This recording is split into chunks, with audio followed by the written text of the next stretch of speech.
নিশা আৰক্ষী আৰু ডকাইতৰ গুলিয়াগুলিত নিহত হৈছে ডকাইত ডকাইতি কাণ্ড কৰিবলৈ আহি আৰক্ষীৰ গুলিত থকা হৰকা হ'ল যেতিয়া আৰক্ষীক আক্ৰমণ কৰিছিল ডকাইতৰ গেঙে আৰক্ষীয়ে দিছিল গুলিৰে প্ৰত্যুত্তৰ এই ঘটনা নগাঁৱৰ বৰকণ্ডলিত নিশা আৰক্ষী আৰু ডকাইতৰ মাজত ডাঙৰ গুলিয়াগুলিৰ ঘটনা মৰিকলং ডকাইতি কাণ্ডৰ অন্যতম মূল অভিযুক্ত খাইৰুল উৰফে মণি নিহত হৈছে আৰক্ষীৰ গুলিত নিহত খাইৰুলৰ ঘৰ হৈছে লখিমপুৰ চহৰৰ থানা ৰোডত এই খাইৰুলৰ বিৰুদ্ধে মৰিকলঙৰ যি চাঞ্চল্যকৰ শিহৰণকাৰী ডকাইতি কাণ্ড বা হত্যাকাণ্ড এই ঘটনাটোত খাইৰুল অন্যতম অভিযুক্ত খাইৰুলৰ ঘৰ লখিমপুৰৰ পৰা আহি নগাঁৱত মৰিকলঙত ডকাইতি কাণ্ড সংঘটিত কৰাৰ পিছত বৰকণ্ডলিত আকৌ ডকাইতি কাণ্ড সংঘটিত কৰিবলৈ লুকাই আছিল ঠিক তেনেতে আৰক্ষীয়ে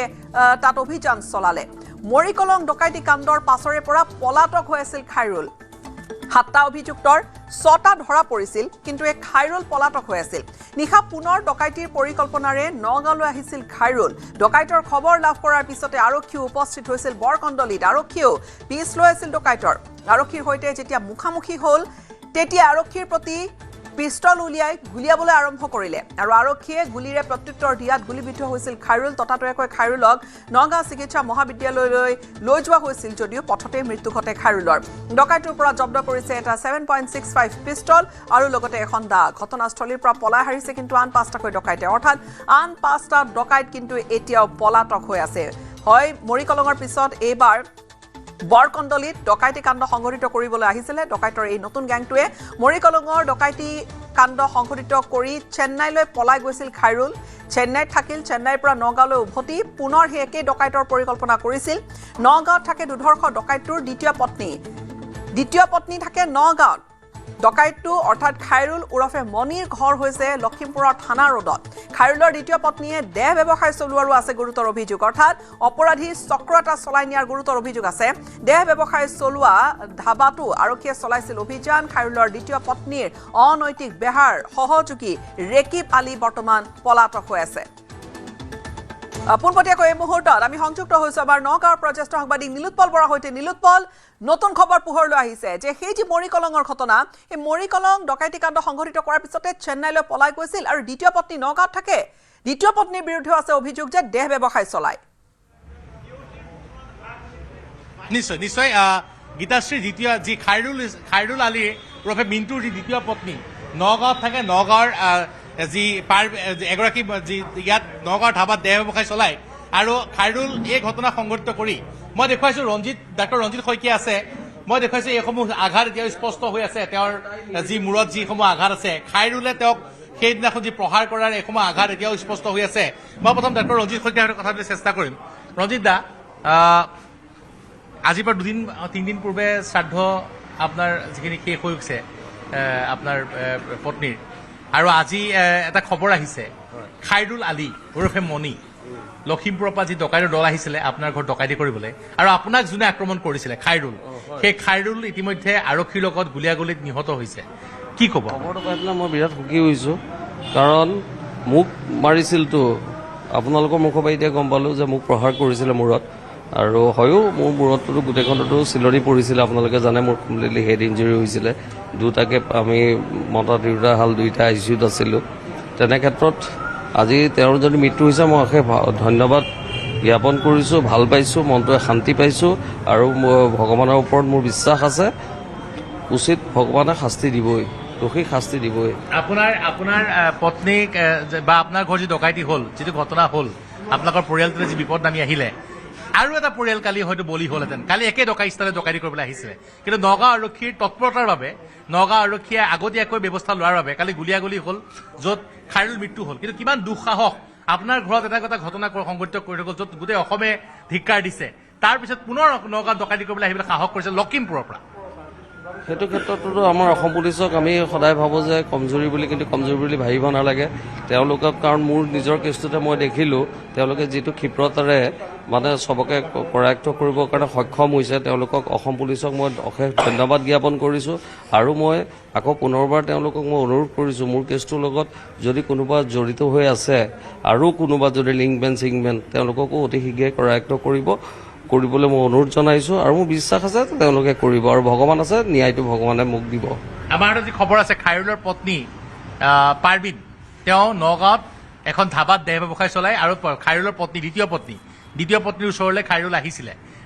ইয়াত চেল্টাৰ দিয়ে এইসমূহ বেয়া কাম যিমান এই বেয়া কাম আছে ইয়াত খালি দেখিবলৈ পোৱা যায় যে এটা কিন্তু সম্প্ৰদায় ক'বলৈ বেয়া মিয়া মুছলমান জড়িত সেইটোতো হয় সেইটোতো চবেই গম পাইছে আৰু তেনে ক্ষেত্ৰতো মইনো কি ক'ম সেইটোতো চবেই দেখিছে আলী হুছেইন ৰহমান আহমেদ সেইবিলাকৰে নামবোৰ পোৱা যায় প্ৰতিটো ক্ৰাইমত এতিয়া সেইটো আৰু কেনেকৈ ভগৱানক উচিত শাস্তি দিব ভগৱান আছে ন পৃথিৱীত এতিয়া আপোনাৰ ঘৰত ডকাইতি কৰাত আপোনাৰ পত্নীক যি আক্ৰমণ কৰিছে ৰাজীবুল এতিয়া পংগু হৈ পেলাই চিকিৎসালয়ত আছে খাইৰুল আপোনালোকে ক'লে ৰাজীবুলৰ নামটো এতিয়া ক'লে খাইৰুল এইবিলাক কিহৰ মানুহ ক'ৰ মানুহ আপোনালোকে নিজেই বুজি পাইছে আমাৰ যদি খিলঞ্জীয়াৰ ওপৰত যদি এনেধৰণৰ অত্যাচাৰ কৰি থাকে কেনেকৈ সহ্য কৰিব পাৰোঁ কওকচোন আৰু সেইটো কাৰণে আমাৰ পুলিচ প্ৰশাসনে উচিত ব্যৱস্থা গ্ৰহণ কৰিছে ভাল পাইছোঁ ভগৱানৰ ওপৰত বিশ্বাস আছে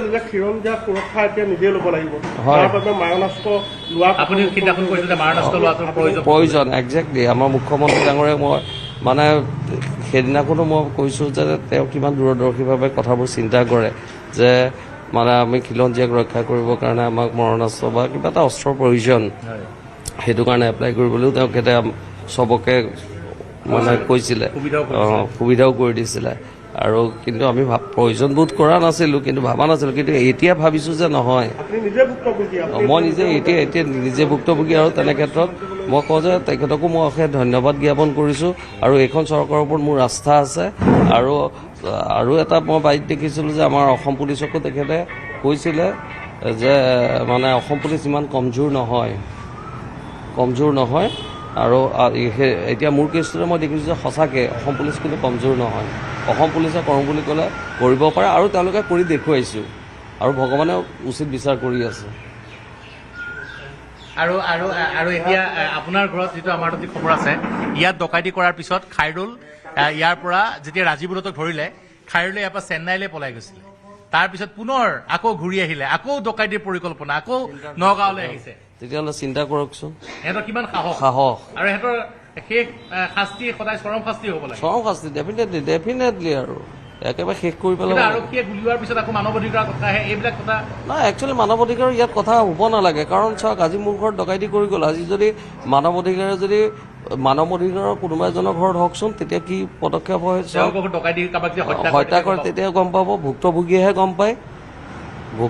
গম পায় কথাবোৰ আজি মই ভুক্তভোগী মই বুজি পাইছোঁ মই কি কৰিম কি নকৰিম মোৰ মাথাই কাম নকৰা হৈ গৈছে কেনেকৈ মই ছেটেল হ'ম নিজকে নিজে কেনেকৈ কাবু কৰিম মই ল'ৰাটোৰ কথা চিন্তা কৰিব লগা হৈছে এইবিলাক বহুত কথা আহি পৰে যাৰ জীৱনত ঘটে সিহে বুজি পায় আমাৰ আইনখনৰ মানে কিছুমান সেই মানৱ অধিকাৰ এইবিলাক একচুৱেলি মানে যোনে মানে দুখীয়া মুঠৰ শাস্তি পাব লাগে যোনে ক্ৰাইম কৰে তেওঁলোকক এৰি দিব নালাগে ডাইৰেক্টলি হেৰি কৰিব লাগে আৰু অসমৰ মানুহে এইটোতো সেইটোৱে কৈছে কিন্তু কালি দেখা পাইছে যি মাষ্টাৰ মাইণ্ড আছিলে খাইৰুল ইছলাম তেওঁ নিজেতো নিৰুৎসাহে কি ক'ব শুনিছোঁ তো তেওঁ হেৰি হৈছে বুলি মৃত্যুবৰণ কৰিছে আৰু কৰিবই ভগৱান আছে ন পৃথিৱীত উচিত ভগৱানে শাস্তি দিবই আপুনি এই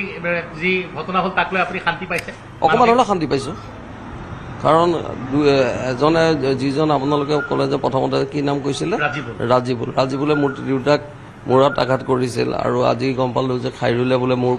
মূৰত আঘাত কৰিছিলে তেতিয়াহ'লে আৰু মইতো ডেফিনেটলি অলপ হ'লেওতো শান্তি পাইছোঁ নিশ্চয় গীতাশ্ৰী এয়া আছিলে ডাক্তৰ ৰঞ্জিত শইকীয়া ভুক্তভোগী যি ডকাইতিৰ ঘটনাৰ যিগৰাকী ব্যক্তিয়ে নিজৰ পত্নীক হেৰুৱালে যিগৰাকী ব্যক্তিৰ ঘৰত ডকাইতি কৰি পেলাই তেওঁৰ সম্পদ লুটি নিয়াৰ উপৰি তেওঁ সকলো তেওঁৰ ঘৰৰ আচলতে গোটেই পৰিয়ালটোৱে থানবান হৈ পৰিছে তেওঁলোকৰ এটি কণমানি সন্তানো আছে পৰিয়ালটো থানবান কৰি থৈ গৈছিলে এই ধৰণৰ ডকাইতে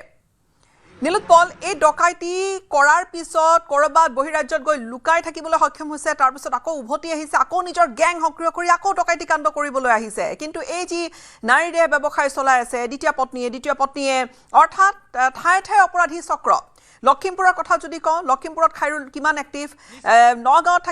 আহিলে নগাঁৱত আশ্ৰয় দিয়া পত্নী তাৰ পিছত তাত অপৰাধী চক্ৰ সক্ৰিয় কৰি তাৰ পিছত আকৌ ডকাইতি কাণ্ড সংঘটিত কৰিবলৈ যায় যেনে বৰকণ্ডলী আৰু বৰকণ্ডলীত এই ডকাইতি কৰিবলৈ যোৱাৰ সময়তে আৰক্ষীয়ে পিছ লৈ অভিযান চলাইছিল নিশ্চয় গীতাশ্ৰী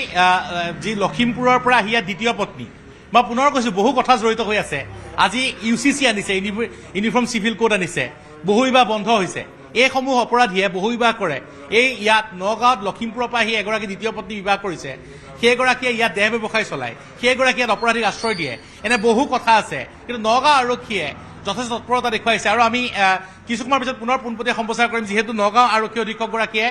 নগাঁও সদৰ আৰক্ষীত সংবাদমেলৰ আয়োজন কৰিছে আমি সেই সংবাদমেললৈ যাম তাৰ পৰা আমি পুনৰ পোনপটীয়া সম্প্ৰচাৰ দেখুৱাম আৰু সকলো কথা সেই সংবাদমেলক বিৱৰি ক'ব কি ধৰণে এই ঘটনা হ'ল কি ধৰণে গুলীয়াগুলী ঘটনা হ'ল আগবাঢ়ক নিশ্চয় নীলোৎপল আমি বিদায় লৈছো আৰু যিহেতু এই গোটেই ঘটনাটো খুবেই প্ৰশ্ন ইয়াত ৰৈ গৈছে যে কেনেকৈ এই ধৰণৰ ডকাইতি চক্ৰবোৰ সক্ৰিয় হৈ থাকিবলৈ পাৰে নীলোৎপল আমি বিদায় লৈছো আপোনাৰ পৰা ধন্যবাদ আৰু ৰঞ্জিত শইকীয়া চিকিৎসকগৰাকীয়ে তেওঁ গোটেই ঘটনা বিপৰীত কৈছে যে কেনেকৈ তেওঁৰ পৰিয়ালটো থানবান হৈ গৈছে কিন্তু আৰক্ষীয়ে কি ক'ব কেনেকৈ ঘটনা সংঘটিত হৈছিল এবাৰ কেনেকৈ ডকাইতি কৰিবলৈ আহিছিল বৰকণ্ডলীত কেনেকৈ আৰক্ষীয়ে গোপন সূত্ৰৰ খবৰৰ ভিত্তিত অভিযান চলাই কেনেকৈ ধৰা পেলালে এই খাইৰুলক আৰু তাৰ পিছতে খাইৰুলে আক্ৰমণ কৰিছিল যিখিনি তথ্য আমাৰ হাতলৈ আহিছে আৰু কিছু ভিজুৱেলছ আমি এই মুহূৰ্তত দেখুৱাবলৈ সক্ষম হৈছোঁ যি ঠাইত সেই ঘটনাটো ঘটিছিল এডোখৰ ঠাইত লুকাই আছিল ডকাইতৰ গেং আৰু তাৰ পিছত এতিয়ালৈকে আমি যিখিনি কথা জানিব পাৰিছোঁ ডকাইতৰ গেঙে ডকাইতি কৰিবলৈ হয়তো খাপ পিটি ৰৈ আছিল কাৰোবাৰ ঘৰত হয়তো আকৌ ডকাইতি কৰিবলৈ গ'লহেঁতেন আৰক্ষীৰ দলৰ সৈতে সন্মুখত পৰিল আৰক্ষীৰ দলে তাত যেতিয়া ধৰিবলৈ গৈছিলে বা আৰক্ষী অহাৰ উমান পাই হয়তো গুলী চলাইছিলে আৰু ঠিক তেনেকৈয়ে ডকাইতক প্ৰত্যুত্তৰ দিলে আৰু প্ৰত্যুত্তৰত থকা সৰকা হৈছিল খাইৰুল গুলীৰে চিকিৎসালয়লৈ নিয়াৰ বাটতেই মৃত্যু ঘটিছে অন্যতম এক মূল অভিযুক্ত মৰিকলং কাণ্ডৰ এই ডকাইত খাইৰুল আলী ওৰফে মণি